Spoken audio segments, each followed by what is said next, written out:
Want to stop people zooming your Instagram profile picture? Here's how, step by step.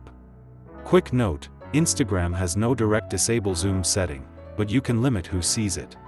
Step 1. Open the Instagram app on your phone. Tap your profile icon at the bottom right to open your profile. Tap the three-line menu in the top right to open Settings.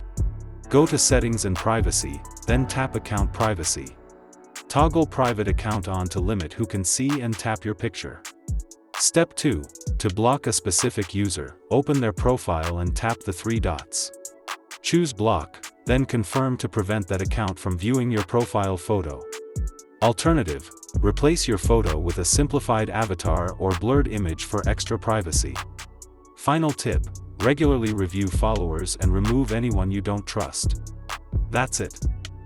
Make privacy your priority and keep your profile photo safe.